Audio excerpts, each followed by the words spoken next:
So, building your very own home in South Africa. It's this huge, incredible dream for so many of us, right? But let's be honest, it can also feel like this massive, totally overwhelming project. I mean, where do you even begin? Well, that is exactly what we are going to break down today.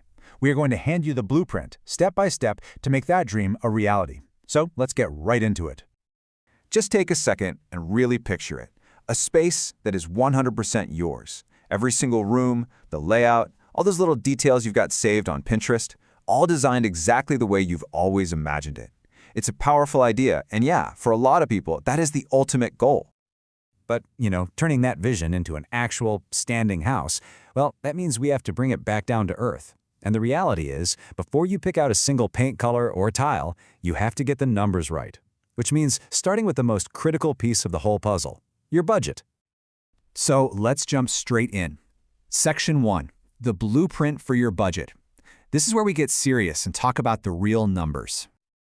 Okay, so what's the magic number everyone wants to know? Well, for 2025, the projected average cost to build in South Africa is floating somewhere between 10 and 20,000 Rand per square meter. Now that's your starting point, your baseline for any back-of-the-napkin calculations. And yeah, that's a pretty wide range, and for good reason. It depends on everything from the finishes you choose to, and this is a big one, where you decide to build. And this is absolutely huge. Location doesn't just change the price of the land. It massively affects your building costs. I mean, just look at these numbers. Building in KZN is, on average, the most expensive. But head over to the Eastern Cape, and you'll find things are a bit more budget-friendly. This all comes down to local stuff like the price of materials and what labor costs in the area. The main takeaway here? Your budget has to be province-specific from day one. And listen, that per square meter cost is just the beginning of the story. You have to factor in all of these critical once-off fees. We're talking about your architect, the mandatory NHBRC enrollment, and we'll talk more about that in a bit, plus all the legal fees and costs for other pros like structural engineers. These aren't nice-to-haves. They are an essential part of your total budget. Okay, so you've put together a realistic budget. Now for the million Rand question, how do you actually pay for it all? Let's move to our next section, financing your foundation. Now, a building loan is a different beast compared to a normal mortgage. It's really set up to protect both you and the bank. You'll need to put down a deposit, and if there's any shortfall between the loan and the total cost, you have to cover that yourself before the bank pays a cent. But here's a really key detail. The bank also makes your builder fund the first 10% of the work. It's a pretty clever system of checks and balances to make sure everybody's got skin in the game. And this right here is the mechanism that really protects you. Progress payments. The bank doesn't just write your builder a giant check. Nope. They release the money in stages, usually up to 6 of them, and only after specific milestones are completed and inspected. This is what ensures you're only paying for work that's actually been done, and done right. It is your single biggest safety net against a project going completely off the rails. Okay, now we're getting to what is, without a doubt, the most critical part of this entire process. It's the one decision that can truly make or break your dream. Let's talk about choosing your crew. This quote from a fellow South African who's actually been through this, it says it all. The fear that your builder will do a shoddy job and then just disappear, it's a very real fear, because it happens. Now, I'm not trying to scare you, but I am trying to show you just how incredibly important proper vetting is. So how do you avoid that absolute nightmare scenario? Simple. You do your homework. This part is non-negotiable.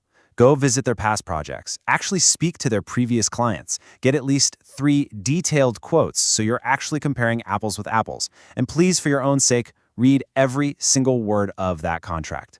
Understand the deadlines, know the payment schedule, and keep those lines of communication wide open from the very first day. All right, you've got your budget, your financing is sorted, and you found your crew. Now it's time to tackle the, let's be honest, less glamorous part, the paperwork. Let's get into mastering the red tape. Let me be absolutely crystal clear about this because this is 100% non-negotiable.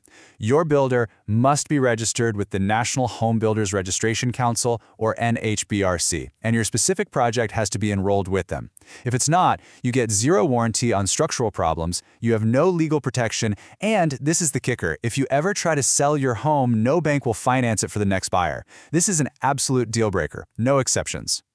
Next up, tax. Yeah, I know, it can get confusing with terms like VAT and transfer duty being thrown around, but here is the simple golden rule you need to remember. You will only ever pay one of them, never both. If you're buying from a developer who is a VAT vendor, the VAT is already built into the price you see. If you're buying a plot of land from a private seller, then you, the buyer, are responsible for paying the transfer duty. That's the main difference you need to know. We are in the home stretch now. Let's move to our final section and see how we can bring all of this together with some really smart practical strategies for the build itself, from the first day of groundbreaking all the way to handover. All right, here are a few final tips that can save you a world of stress. First, and we've said it before, but it's that important, never ever pay for everything up front. Stick to those progress payments like glue.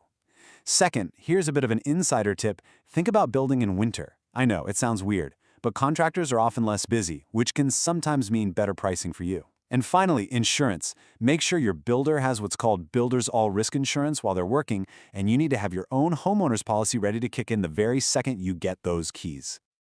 So there you have it. The costs, the financing, picking the team, navigating the rules, and the strategies to make it all smoother.